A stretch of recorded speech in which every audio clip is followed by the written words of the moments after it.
السلام علیکم ورحمۃ اللہ وبرکاتہ۔ الحمدللہ رب العالمین والصلاة والسلام علی اشرف الانبیاء والمرسلین نبینا محمد وعلی آلہ واصحابہ اجمعین وبعد۔ جدید مناہج کی حقیقت کا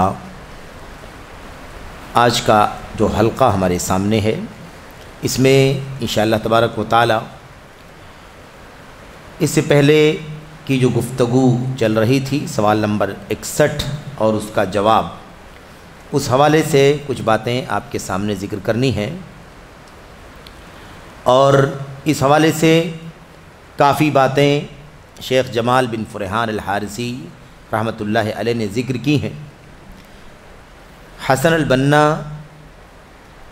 کے عقائد کے سلسلے میں، ان کی فکر کے سلسلے میں، اور یہ جو شبہہ پھیلایا جاتا ہے کہ سلفی کہنے والے امت میں اختلاف، انتشار اور دراڑ پیدا کرتے ہیں، اس کی حقیقت کیا ہے؟ ہمارے سامنے جو اس وقت بات ہے وہ یہ ہے کہ اس سلسلے میں حسن البنا کی جو بات ڈاکٹر حسان حتحوت نے ذکر کی ہے کہ حسن البنا ایک قاعدہ ان کے یہاں تھا، ایک قاعدہ تھا، ایک کہہ لیجیے اصول انہوں نے بنا رکھا تھا، اور اس اصول کو بہت زیادہ وہ کہہ لیجیے کہ اکتاہٹ کے بغیر، ہے نا، بڑے حوصلے کے ساتھ وہ بیان کیا کرتے تھے۔ اور ہم نے اخیر میں ابھی اس درس سے پہلے اس قاعدے کو پڑھا ہے کہ جن چیزوں میں ہمارا اتفاق ہے وہ ہم ایک ساتھ میں اپنے اوپر نافذ کریں گے، اور جن چیزوں میں ہمارا آپ کا اختلاف ہے اس میں ہم ایک دوسرے کو معذور سمجھیں گے۔ اس کے اندر یہ بات بار بار ذہن میں رکھیں کہ اس کے اندر اسلام سے نسبت رکھنے والے سارے فرقے ہیں نا، اور اسلام کے علاوہ مذاہب، خصوصیت کے ساتھ یہود و نصارہ، یہ سب شامل ہیں۔ ان سب کے بارے میں حسن البنا کیا کہتے تھے؟ یہی تاریخی جملہ ان کا ہے نا کہ ننفذ جمیعاً متفقنا علیہ ویعذر بعضنا بعضا فیما اختلفنا فیہ۔ یہ قاعدہ، یہ اصول اتنا خطرناک اصول ہے، اتنا خطرناک قاعدہ ہے کہ اس کی قباحت اور اس کی کہہ لیجئے کہ عدم حیثیت شریعت کے اندر ہم جتنا بیان کرنا چاہیں بیان کر سکتے ہیں۔ یہ تو پوری دعوت توحید اور سنت کو جڑ سے اکھاڑ کر کے پھینک دینے والا اصول اور قاعدہ ہے، ایسا قاعدہ ہے۔ تو اس حوالے سے شیخ بن باز رحمۃ اللہ علیہ کا یہاں پر قول نقل کیا گیا ہے کہ انہوں نے اس قاعدے کے بارے میں کیا کہا، اس قاعدے کے بارے میں انہوں نے کیا کہا ہے۔ امام ابن باز رحمۃ اللہ علیہ فرماتے ہیں، جن باتوں میں ہمارا اختلاف ہو، جن باتوں میں ہمارا اختلاف ہو، ان میں ایک دوسرے کو معذور سمجھنے کی بات مطلق طور پر درست نہیں ہے۔ حسن بنا نے یہ نہیں کہا کہ جس میں اختلاف ہوگا ایک دوسرے کو معذور سمجھیں گے، ایسے ہی کامن یعنی مطلق طور پر جو بات کہی جا رہی ہے یہ درست نہیں ہے۔ کہتے ہیں بلکہ یہ معاملہ صرف کہاں چلے گا؟ اجتہادی مسائل میں، جن میں دلیل واضح نہ ہو، جن مسائل میں دلیل واضح نہیں ہے، مسئلہ اجتہادی ہے، صریح نص نہیں موجود ہے، دلیل نہیں موجود ہے، قرآن کی نہیں، سنت کی نہیں، ہے نا، تو ایسے مسائل میں کیا کرنا ہے؟ اجتہاد کرنا ہے۔ اور اجتہاد کون کرے گا؟ جو علماء اجتہاد کے منصب کے اوپر فائز ہیں، مجتہد علماء، چوٹی کے علماء، جنہیں شریعت کا بہت گہرا مطالعہ ہے۔ جب بھی کسی مسئلے پر بات ہوتی ہے، وہ مسئلہ پرانا نہیں ہے، نیا مسئلہ ہے، ایک ایشو ہے جو آج پیدا ہوا ہے، جس کی صریح دلیل قرآن میں نہیں ہے، صریح دلیل سنت میں نہیں ہے، لیکن جب بھی وہ مسئلہ، کوئی ایسا مسئلہ آتا ہے ان علماء کے سامنے، مجتہدین کے، تو شریعت اسلامیہ کا اتنا گہرا علم ہے ان کے پاس، قرآن کا، سنت کا، اور ایسی سلف کی سیرت کا اور علوم شریعت کا اتنا وسیع مطالعہ ہے کہ جب بھی کوئی مسئلہ آتا ہے تو اس مسئلے کو سننے کے بعد ان کے ذہن و دماغ میں بہت سارے دلائل کا انبار اکٹھا ہو جاتا ہے، جن کی مدد سے وہ اجتہاد کر کے مسئلے کا حل نکال سکتے. ایسے علماء کو علماء مجتہدین کہا جاتا ہے. یہ علماء مجتہدین ہیں. تو آج کل کی طرح نہیں کہ ہر آدمی اجتہاد کر رہا ہے. اجتہاد کے ساتھ کھلواڑ نہیں کیا جائے گا. آج دیکھا جاتا ہے کہ ایسے لوگ بھی جو علم کے منصب پر فائز نہیں ہیں، جہلا ہیں، دوسرے میدانوں کے ہیں، وہ بھی مسائل میں اجتہاد کر رہے ہیں.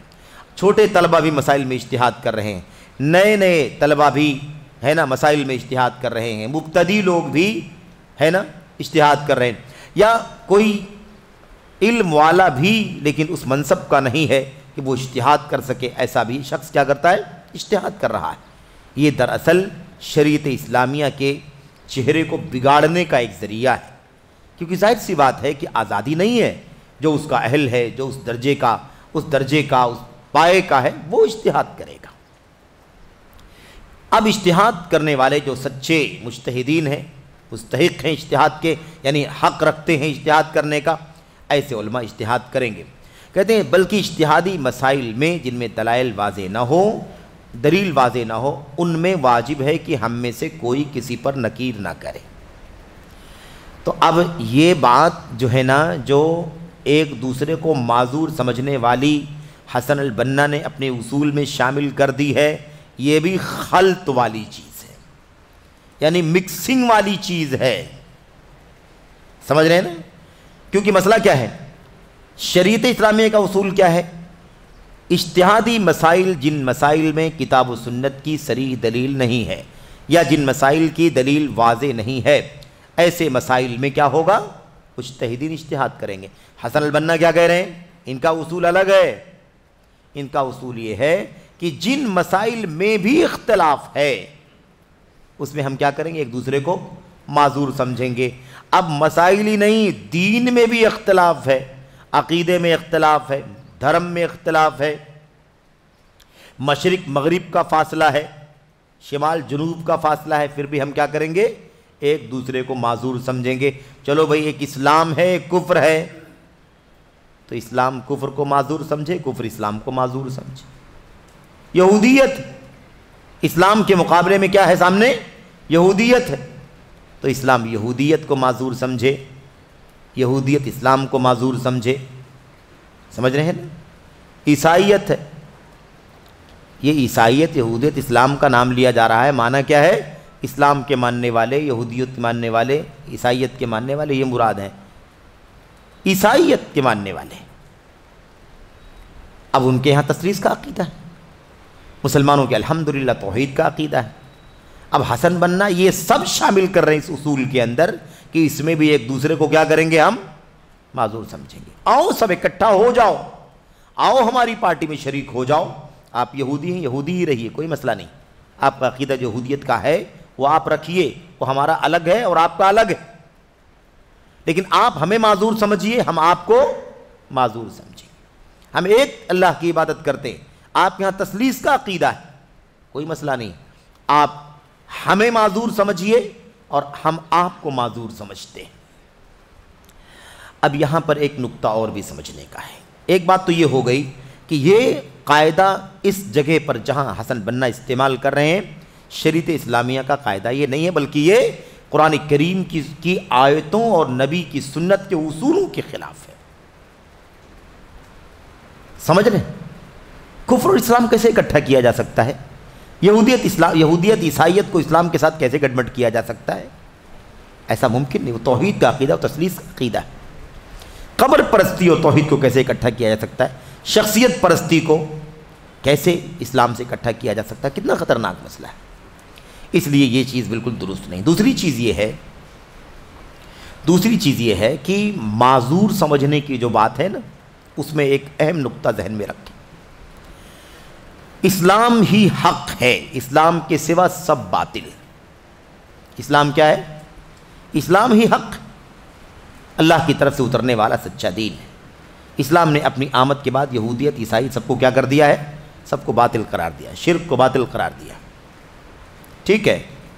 اب کہتے ہیں ہم آپس میں ایک دوسرے کو معذور سمجھیں گے. تو مسئلہ یہ ٹیڑھا ہے کہ بھائی حق پرست باطل پرست کو معذور سمجھے، اور باطل پرست حق پرست کو معذور سمجھے، یہ کیا ہے؟ یہودیت باطل ہے، عیسائیت باطل ہے نا، کفر باطل ہے، شرک باطل ہے کہ نہیں؟ اللہ تبارک و تعالیٰ کی در کو چھوڑ کر کے غیر اللہ کی پرستش کرنا، کسی قبر، کسی ہے نا مزار، کسی وغیرہ، سب کیا ہے؟ باطل ہے۔ مسئلہ یہ ہے کہ وہ باطل ہم کو معذور سمجھے، ٹھیک ہے، معذور سمجھے، وہ ٹھیک ہے، آپ ہمارے عقیدے سے الگ عقیدہ رکھتے ہیں لیکن ہم آپ سے ٹکراؤ نہیں پیدا کرتے، لیکن ہم کیسے باطل کو معذور سمجھیں؟ حق پرست باطل پرست کو کیسے معذور سمجھے؟ ٹھیک ہے، باطل پرست نے حق پرست کو معذور سمجھا، لیکن مسئلہ ہے کہ حق جو ہے وہ حق ہے، اسے دنیا میں حق بنائے رکھنا ہے، وہ اس حق کو باطل سے کیسے گڈمٹ کر سکتا ہے؟ بات سمجھ رہے ہیں؟ اسے دونوں طرف سے معذور سمجھنے والی بات بھی اصولوں پر نہیں فٹ ہوتی ہے۔ مثال کے طور پر ہمیں ہماری عید کے موقع پر ایک کرسچن ہے، عیسائی ہے، یہودی ہے، یا مثال کے طور پر وثنی ہے، مشرک، یہ ہمیں مبارکباد دے رہے ہیں عید کے موقع پر، عید کے موقع پر مبارکباد دے رہے ہیں، عید مبارک ہو، عید الاضحیٰ مبارک ہو، ہے نا، مثال کے طور پر۔ تو اب یہ باطل پرست ہے، حق پرست کو عید کی مبارکباد دے رہا ہے، تو اب ہم کہیں کہ اس نے ہم مبارکباد دی ہے تو ہم بھی اس کو مبارکباد دیں، تو اس کا ہمیں مبارکباد دینا تو ٹھیک ہے، لیکن ہمارا اس کو مبارکباد دینا کیا ٹھیک ہے؟ نہیں سی، ہماری یہاں توحید میں خلل پیدا ہو رہا ہے، اور وہاں وہ باطل پر ہی ہے، اس میں کیا خلل پیدا ہوگا؟ اس لیے وَيَعْذُرُ بَعْضُنَا بَعْضًا صحیح نہیں ہے، یہ بالکل درست نہیں ہے کہ وہ ہمیں معذور سمجھے، ہم آپ کو معذور وہ ہم اس کو معذور سمجھیں۔ توحید شرک کو کیسے معذور سمجھے گا؟ شرک توحید کو معذور سمجھے، اس لیے یہ عجیب بات ہے۔ اس کا نقصان کیا ہے؟ اس کا نقصان یہ ہے کہ وہ باطل پرست حق کو گنجائش دے رہا ہے، تو دینا ہی چاہیے، حق کا تو کام ہی ہے کہ پہلے حق کو پذیرائی ملے، حق عام ہو، لیکن حق پرست باطل پرست کو کیسے معذور سمجھے گا؟ اس کا مطلب یہ ہوگا کہ حق پرست باطل کی پرواہ، باطل کو جو ہے وہ کیا چاہتا ہے؟ پھیلے، عام ہو، چرچا ہو، شہرت ہو، اور اس کو دنیا کے اندر بڑھاوا ملے۔ یہ بہت خطرناک نظریہ ہے، یہ کوئی رواداری کا حصہ نہیں ہے، عقیدے کا مسئلہ ہے۔ رواداری کا دائرہ شریعت کے اندر سماج کی حد تک ہے، انسانیت کی بنیاد تک ہے نا، یہاں تک ہے۔ عقیدے اور ایمان سے سمجھوتا کرنا کبھی بھی رواداری کے نام پر اسلام میں شامل نہیں ہو سکتا، اس لیے ہم آپس میں ایک دوسرے کو معذور سمجھیں، یہ درست نہیں۔ وہ معذور سمجھے ہم کیسے کفر کو اور شرک کو، تثلیث کو کیسے توحید کے ساتھ ہم برداشت کر سکتے ہیں اور اس کے باوجود بھی اتحاد کا نام دے سکتے ہیں؟ الاخوان المسلمون کا معنی کیسے فٹ ہو سکتا ہے یہاں پر؟ آپ نے معذور بنا دیا، اس لیے آپ نے معذور سمجھ لینے کا اصول بتا دیا کہ جو آپس میں اتفاق کی چیزیں اس کو آپس میں نافذ کر لیں گے، اور جہاں اختلاف ہے وہاں چھوڑ دیں گے۔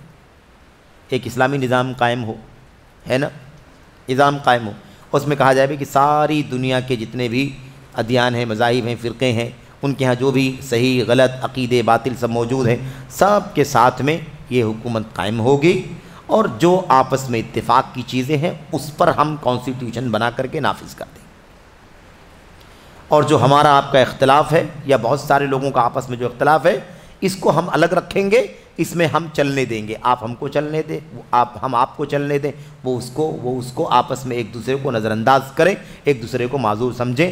اس طرح کا نظام اگر کوئی قائم کرنے کی بات کرتا ہے تو کیا اس سے دین قائم ہو سکتا ہے؟ یہ حسن بننا کی سوچ ہے، یہ اخوانیوں کی سوچ ہے۔ اسی بنیاد پر ہمیں یہ کیا کہتے ہیں؟ ہمیں کہتے ہیں کہ یہ لوگ تشدد پیدا کرتے ہیں، برداشت نہیں کرنا چاہتے. سوال یہ پیدا ہوتا ہے کہ برداشت کا شریعت میں کوئی ضابطہ ہے کہ نہیں ہے؟ کہاں تک برداشت ہے شریعت کے اندر؟ کہاں تک دین کے اندر گنجائش ہے رواداری کے نام پر اور عذر معذور ماننے کے نام پر؟ کہاں تک گنجائش؟ میرے بھائیوں، یہ بات سمجھنے کی ہے. خیر، یہاں پر شیخ بن باز رحمۃ اللہ علیہ بڑی صراحت سے کہتے ہیں کہ اجتہادی مسائل میں، اب یہ شیخ اندر کی بات کر رہے ہیں، شریعت اسلامیہ کے اندر کے جو اجتہادی مسائل ہیں، ان اجتہادی مسائل میں جہاں دلیل واضح نہیں ہے وہاں پر امت کے علماء مجتہدین نے اجتہاد کیا. کسی کا اجتہاد یہاں تک پہنچا کہ یہ کام جائز ہے، کسی کا اجتہاد یہاں تک پہنچا کہ ناجائز ہے. اب چونکہ دلیل ہے نہیں صریح، اس اجتہاد ہی ہے، تو جب تک کوئی معاملہ دلیلوں سے مبرہن نہ ہو جائے تب تک ہم ایک دوسرے کو معذور سمجھیں. آپ ہمیں غلط نہ ٹھہرائیں، ہم آپ کو غلط نہ ٹھہرائیں، ایک مجتہد دوسرے مجتہد کو غلط نہ ٹھہرائے جب تک کہ دلیل واضح نہ ہو جائے. اس میں کوئی مسئلہ نہیں. تو یہ جو معذور سمجھنے کا مسئلہ ہے یہ مطلق طور پر نہیں ہے، یعنی ایک دم اوپن نہیں ہے کہ ہر جگہ معذور سمجھا جائے گا. نہیں. کہاں معذور سمجھیں گے؟ جہاں پر اجتہادی اختلاف ہوگا وہاں پر ہم معذور سمجھیں گے. کہتے ہیں لیکن کیا کہتے ہیں؟ بلکہ اجتہادی مسائل جن میں دلیل واضح نہ ہو ان میں واجب ہے کہ ہم میں سے کوئی کسی پر نکیر نہ کرے. ایک مسئلے میں صحیح غلط کا اختلاف ہو گیا، بعض مجتہدین کہتے ہیں کہ صحیح ہے، بعض مجتہدین کہتے ہیں غلط ہے. تو اب صحیح بولنے والا غلط پر غلط والے صحیح کیا نام ہے اس کو جائز سمجھنے والا، جائز اجتہاد میں جائز جس کو ملا ہے وہ ناجائز کہنے والے کے خلاف کوئی نکیر کی بات نہ کرے. ناجائز سمجھنے والا جائز کہنے والے کے خلاف کوئی نکیر کی بات نہ کرے. وہ یہ نہ کہے کہ تم غلط ہو، وہ یہ نہ کہے کہ تم غلط ہو. ایک مسئلہ ہے، دلیل واضح نہیں ہے، امت کے علماء نے اجتہاد کیا، دو رائے ہو گئی. ایسے میں اللہ کے نبی کی حدیث ہے کہ اجتہاد اگر درست ہوگا تو اسے دو ثواب ملے گا، ایک اجتہاد کرنے کا ثواب، دوسرا اجتہاد صحیح ہونے کا ثواب. اور اگر اجتہاد غلط ہوا تو اجتہاد کرنے کا ثواب بہرحال ملے گا. غلط جو ہو جائے گا اس پر ثواب نہیں ملے گا لیکن گناہ بھی نہیں ملے گا. اس لیے اللہ کے نبی نے فرمایا اذا اجتہد الحاکم فاصاب فلہ اجران واذا اجتہد الحاکم فاخطا فلہ اجر واحد. اجتہاد صحیح ہوا تو ڈبل ثواب، اجتہاد غلط نکلا تو ایک ثواب. والخطأ مغفور، علماء کہتے ہیں غلطی معاف ہے. غلطی کیا ہے؟ معاف ہے. اجتہاد کرنے کا ثواب ملے. کیوں؟ دلیل نہیں ہے، کوئی دلیل واضح دلیل نہیں ہے. دلیل تو ہے لیکن واضح دلیل نہیں ہے. دلائل کی روح سے کوئی نتیجہ نکالنا ہے اجتہاد کر کے. اجتہاد کا مطلب یہ ہے کہ اس میں دلائل کو جمع کر کے اس سے مسائل کے نکالنے کے لیے کوشش کرنا. جو اس کا اہل ہو، جو اس کے لائق ہو، وہ یہ کام کرے. اچھا جناب، اس کے بعد کہتے ہیں ان میں لیکن جو مسائل نص کتاب و سنت کے خلاف ہوں، جو مسائل کیا ہوں؟ نص کتاب و سنت کے خلاف. نص یعنی کلیئر دلیل، بالکل ورڈ الفابیٹ سیم ایک دم نص جس کو کہتے ہیں. جہاں کتاب و سنت کے نص کے خلاف کوئی مسئلہ ہو تو ایسے مسائل میں نص کے مخالف پر کیا کیا جائے گا؟ انکار کیا جائے گا، نکیر کی جائے گی، معذور نہیں سمجھا جائے گا. اب حسن بننا صاحب کا مسئلہ لے لیجئے جس پر گفتگو کر رہے تھے. وہ یہودیوں کا مسئلہ، عیسائیوں، یہودیوں کا، مسلمانوں کا مسئلہ دین کا مسئلہ ہے کہ نہیں مسئلہ ہے؟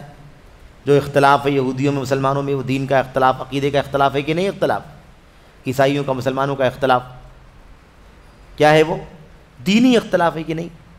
اب مسئلہ یہ ہے کہ اگر کوئی آئے اور یہاں کہے کہ ٹھیک ہے نا دین کا مسئلہ نہیں ہے، جیسا انہوں نے کہا کہ دین کا جھگڑا نہیں ہے. اب یہودی، مسلمان، عیسائی اور مسلمان اکٹھا ہو گئے، ایک نظام بنائیں گے مثال کے طور پر. اب بہت سارے مسائل میں نہیں ٹکراؤ ہے، وہی مسلمانوں کے ہاں، وہی عیسائیوں کے ہاں، وہی یہودیوں کے ہاں، تو ٹھیک ہے اتنے کو نافذ کر دیں گے. بقیہ یہودی کا عقیدہ الگ ہے، عیسائی کا عقیدہ الگ ہے. تو اب سوال یہ پیدا ہوتا ہے، حسن بننا کہتے ہیں کہ سب ایک دوسرے کو معذور سمجھیں گے. مسلمان یہودی کو، عیسائی کو معذور سمجھے، یہودی مسلمان عیسائی کو معذور سمجھے، عیسائی مسلمان یہودی کو معذور سب کو کیا کرے؟ معذور سمجھیں۔ اب مجھے بتاؤ کہ یہ جو معذور سمجھنے والی بات حسن بنا نے کہی ہے، کیا اس پوائنٹ پر معذور سمجھنے کا فلسفہ صحیح ہے؟ نہیں صحیح ہے۔ کیوں نہیں صحیح ہے؟ اس لیے کہ صریح نص کے خلاف ہے، قرآن کریم کی آیتوں کے خلاف ہے یہ مسئلہ۔ اس سے پہلے وہ آیتیں آپ کے سامنے آئیں، یا ایھا الذین آمنوا لا تتخذوا اليہود والنصارى اولیاء، مسلمانوں یہود و نصارہ کو اپنا دوست نہ بناؤ۔ صریح آیت کریمہ ہے۔ اب آیت واضح ہے اور آیتیں ہیں کتنی واضح بالکل، اس کے باوجود آدمی کہے کہ ہم ایک دوسرے کو معذور سمجھیں گے، تو یہ اصول، یہ قاعدہ حسن بنا صاحب کا درست ہوگا؟ اس لیے یہ معاملہ اچھی طرح سے ہمیں سمجھ لینے کی ضرورت ہے۔ کہتے ہیں جو مسائل کتاب و سنت کے خلاف ہوں ان میں نص کے مخالف پر، جو نص کے خلاف ہے، جو اس کے اگینسٹ جا رہا ہے، اس پر حکمت اور عمدہ نصیحت سے نکیر کرنا واجب ہے۔ یعنی ہم گالی گلوج نہیں کریں گے، اول فول یا اناپ شناپ نہیں بولیں گے، لیکن کیا کریں گے؟ ہاں، حکمت کے ساتھ اور عمدہ نصیحت کے ساتھ نکیر کرنا، یعنی انکار کرنا واجب ہے کہ بھئی آپ کا یہ غلط ہے، آپ کا یہ موقف غلط ہے، آپ کا یہ موقف درست نہیں ہے، یہ سمجھانا ضروری ہے۔ اچھا، تو بہرحال بات ختم کر رہے ہیں۔ کہتے ہیں یہ بات مطلق طور پر بالکل واضح ہے، شیخ بن باز کہہ رہے ہیں، ابھی انہی کی بات کا گفتگو کا سلسلہ چل رہا ہے، کہہ رہے ہیں یہ بات مطلق طور پر بالکل واضح ہے کہ ولا اور برا، یعنی دوستی اور دشمنی، اور اللہ واسطے محبت اور اللہ واسطے نفرت کے قاعدے سے متصادم ہے۔ دیکھا آپ نے، حسن بنا صاحب جو کہہ رہے ہیں کہ یہودیوں کو، عیسائیوں کو ہم کیا کریں گے؟ معذور سمجھیں گے، تو کہتے ہیں یہ جو قاعدہ ہے، عیسائیوں کو، یہودیوں کو، ایسے ہی ہے نا وثنیوں کو، اگر سب کو ہم ساتھ میں لے کر کے چلنے کی بات کریں، یہی ایک دوسرے کو معذور سمجھنا ہی سب کو ساتھ میں لے کے چلنا ہے۔ سمجھ رہے ہیں نا؟ کہتے ہیں کہ اگر ایسے ہی حسن بنا کے اس قاعدے کو سمجھیں اور ایسی ہی بات ایسا کوئی مانے، تو کہتے ہیں یہ بالکل مطلق طور پر واضح ہے کہ ولا اور برا، یعنی اللہ واسطے دوستی، اللہ واسطے دشمنی، اور اللہ واسطے محبت، اللہ واسطے نفرت کا جو قاعدہ ہے اس سے ٹکراتا ہے کہ نہیں ٹکراتا ہے؟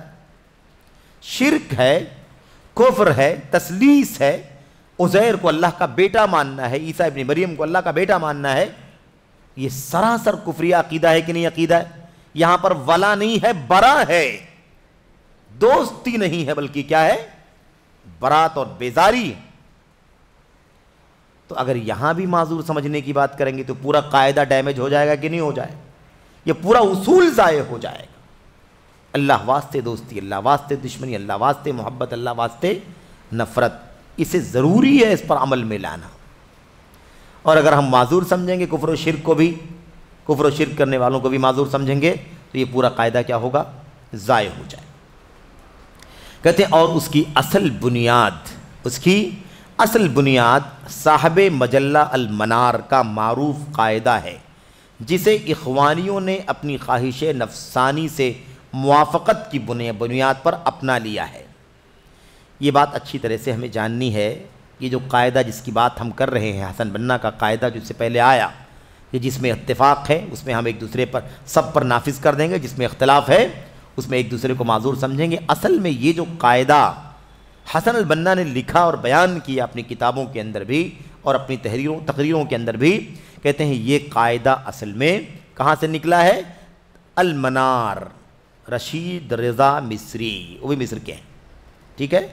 رشید رضا مصری نے المنار نام کا میگزین، مجلہ جاری کیا تھا اور برسوں تک چل رہا تھا، اب نہیں پتا ہے غالباً وہ جاری ہے کہ نہیں جاری ہے، نہیں پتا۔ پر مجلہ المنار کے اندر یہ قاعدہ لکھا تھا، کیا؟ وہی جس میں اتفاق ہے اس میں سب ایک دوسرے پر سب پر نافذ کر دیں گے، اور جس میں اختلاف ہے اس میں ایک دوسرے کو معذور سمجھیں گے۔ قاعدہ انہوں نے لکھا تھا۔ اخوانیوں نے یہ قاعدہ اپنے لیے اپنا لیا، کیوں؟ اس لیے کہ ان کی فکر سے یہ قاعدہ میچ ہوتا ہے، ملتا جلتا ہے، ان کی فکر سے موافق، ہم آہنگ ہے، جڑا ہوا ہے، اس لیے اس قاعدے کو اخوانیوں نے استعمال کر لیا، اپنا لیا۔ کسی شاعر نے کیا خوب کہا ہے، یعنی کیا مطلب؟ اس شاعر کا شعر اس لیے پیش کر رہے ہیں کہ اس شعر کے اندر یہی بتایا گیا، یہی معنی ہے اس کا، ہے نا، کہ آدمی نے وہاں سے قاعدہ اٹھایا. کیوں اٹھایا؟ کیونکہ اس کی خواہش نفس کے مطابق. ٹھیک ہے. کہتے ہیں اتانی ہواہا قبل ان عارف الہوا فصادف قلبا فارغا فتمکنا. اس کی خواہش میرے پاس تب آئی. شاعر کیا کہتا ہے؟ اس کی خواہش میرے پاس تب آئی جب میں خواہش کو جانتا بھی نہیں تھا کہ خواہش کیا ہوتی ہے. چنانچہ اتفاق سے اسے خالی دل ملا اور اس میں پیوست ہو گئی. دل خالی تھا, خواہش آئی اور میں جانتا نہیں تھا کہ خواہش نفس ہے, لیکن جگہ خالی تھی تو وہ خواہش وہاں پیوست ہو گئی. اب حسن بنا نے نہ تو قاعدہ بنوایا ان سے, نہ قاعدہ لکھوایا ان سے, لیکن وہ قاعدہ ان کے موافق تھا تو اٹھا کر کے اپنی جگہ پر فٹ کر لیا, کیونکہ ان کا بھی نظریہ ویسے ہی ہے, تو قاعدہ وہاں سے آیا یہاں پر فٹ ہو گیا. اس پر شاعر کا یہ شعر شیخ نے لکھا ہے.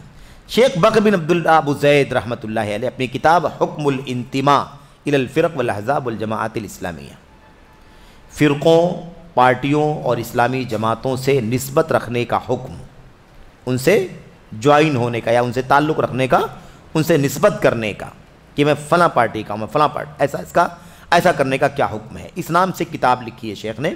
اس کتاب کے صفحہ نمبر 149 پر کہتے ہیں الاخوان المسلمون کے یہاں معروف اور تسلیم شدہ اس عبارت پر تبصرہ کرتے ہوئے فرماتے ہیں. شیخ بکر بن عبداللہ ابو زید نے تبصرہ کیا ہے کس پر؟ اخوان المسلمون کا یہ جو قاعدہ ہے, ننفذ معا, ہم ایک ساتھ میں نافذ کریں گے وہ چیزیں جو ہم میں آپ میں ایک ہیں, ہم میں آپ میں جس میں اتفاق ہے اس کو ہم کیا کریں گے؟ ایک ساتھ میں نافذ کر لیں گے اور سب کے سب فالو کریں گے. کہتے ہیں یہ جو جملہ ہے نا, اس پر تبصرہ کرتے ہوئے شیخ بکر بن عبداللہ ابو زید رحمۃ اللہ علیہ نے کیا کہا ہے؟ کہتے ہیں یہ ایک نئی فاسد پیچیدگی ہے, ایک نئی ہے, یہ نئی نہیں, نیا قاعدہ ہے اور فاسد ہے, خراب ہے, یہ پیچیدگی, الجھن ہے, ایک عجیب و غریب نئی بات آئی ہے جو الجھن کا باعث ہے, پیچیدگی کا باعث ہے. کیونکہ اسلام کے قطعی احکام کی مخالفت کرنے والے کے لیے کوئی عذر نہیں. بھئی قطعی فیصلہ ہے کہ نہیں فیصلہ ہے؟ صاف لفظوں میں یہود و نصارہ کو اپنا دوست نہ بناؤ, اس میں کوئی اور معنی بھی نکل سکتا ہے, دوست بنانے کا کوئی راستہ نکل سکتا نہیں, واضح ہے. تو کہتے ہیں کہ اسلام کے قطعی احکام کی مخالفت کرنے والے کے لیے کوئی عذر نہیں ہے, اس لیے کہ مسلمہ عقائد کے بابت عذر یا ان سے تنازل کے عدم جواز پر مسلمانوں کا اجماع ہے. کیا مطلب؟ مسلمانوں کا اس بات پر اتفاق ہے کہ جو مسلمہ عقائد ہیں, ایسے عقیدے کے مسائل جو ایک دم تسلیم شدہ ہیں کہ یہ مسائل, ان عقیدے میں کوئی بھی کمی بیشی ہونے کا چانس نہیں ہے نا, ایسے مسائل کے بارے میں عذر کی بات کرنا کہ اگر کوئی نہیں کرتا تو بھی معذور ہے, وہ عقیدہ نہیں رکھتا ہے تو بھی معذور ہے, یا ان سے تنازل چھوڑ دے, اس کو نظر انداز کر دے, سرنڈر ہو جائے, مسلمہ عقیدے کو چھوڑ کر کے کیا ہو جائے؟ سرنڈر ہو جائے. کہتے ہیں اس حوالے سے اس کے عدم جواز پر مسلمانوں کا اجماع ہے. مسلمانوں کا اجماع ہے میرے بھائیوں, کوئی مسلمہ عقائد کی مخالفت کرتا ہے تو اس کو معذور بھی نہیں سمجھا جائے گا اور اس سے تنازل بھی نہیں کیا جائے گا, نہیں چھوڑا جا سکتا ہے. اعتراض ہوگا, بات کی جائے گی, انہیں بے نقاب کیا جائے گا, ان کی اس غلطی کو لوگوں کے سامنے عام کیا جائے گا تاکہ دوسرے لوگ گمراہ نہ ہوں, ورنہ اسلام کے نام پر یہودیت, عیسائیت اور صوفیت, خور پرستی اور ساری چیزیں کیا ہو جائیں گی؟ رواداری کے نام پر, عذر کے نام پر دین اسلام کا حصہ بن جائیں گے, خطرناک چیز ہوگی. کہتے ہیں آج, اب یہاں آخر میں ایک جملہ شیخ استعمال کر رہے ہیں, کہہ رہے آج کتنے ایسے فرقے ہیں جو شرعی اصول و بنیاد کو ٹھکراتے ہیں اور اس کے خلاف باطل بحث و تکرار بھی کرتے ہیں. یہ وہی اشارہ ہے, یہ وہی اشارہ ہے فرقوں کی جانب. حسن بنا کا فرقہ اخوان المسلمون ہے, یا ایسے ہی فرقہ تبلیغ ہے, یا اور اس طرح کے جو فرقے ہیں, انہی کی طرف اشارہ ہے کہ آج کتنے ایسے فرقے ہیں جو شرعی اصول و بنیاد کو ٹھکرا دیتے ہیں. اب یہ اصول ہے کہ یہود و نصارہ کی دشمنی ہے نا, مسلمانوں سے طے, دوستی کرنا ہی نہیں ہے, ایک مسلمہ عقیدہ ہے. لیکن کیا کرتے ہیں لوگ؟ مسلمہ عقیدے کو بھی ٹھکرا دیتے ہیں، شرعی اصولوں کو بھی ٹھکرا دیتے ہیں، اور اس کے خلاف باطل بحث و تکرار بھی کرتے ہیں۔ یعنی ایک تو اصول کو نہیں مانتے اور اس کے بعد آ کر کے بہت ساری باتیں بھی کرتے ہیں، آپس میں بحث و تکرار بھی کرتے ہیں، حجتیں کرتے ہیں، باتوں کو ماننے کے لیے تسلیم کرنے کے لیے تیار نہیں ہوتے ہیں۔ اور یہ حقیقت ہے کہ نہیں حقیقت ہے؟ اتنے سارے فرقے ہم آپ پڑھ رہے ہیں، بات کر رہے ہیں، لیکن آپ سوچیں کہ ان فرقوں کے لوگ جو ان سے جڑے ہوئے ہیں کیا آسانی سے آپ کی بات سن لیتے ہیں؟ سننا ہی نہیں چاہتے، مخالفت کرتے ہیں، بحث و تکرار کرتے ہیں، ہے نا، حجت اور جھگڑے کی نوبت آ جاتی ہے، صورتحال ہوتی ہے۔ تو یہ بہت ہی زیادہ میرے بھائی حساس سوال تھا اور اس کا جواب تھا جو آپ کے سامنے پیش کیا گیا۔ آگے اور جو باتیں ہیں وہ انشاءاللہ تبارک و تعالیٰ اگلے ہفتے میں آئیں گی۔ سوال نمبر 61 کا خلاصہ ہم نے الحمدللہ پڑھ لیا ہے۔ اللہ سے دعا ہے کہ اللہ تبارک و تعالیٰ ہمیں اور آپ کو ان عقیدے کی، منہج کی، ان اصولی باتوں کو سمجھنے کی توفیق عطا فرمائے۔ آمین یا رب العالمین۔ وصلی اللہ وسلم وبارک علی نبینا محمد وعلی آلہ وصحبہ اجمعین۔ السلام علیکم ورحمۃ اللہ وبرکاتہ۔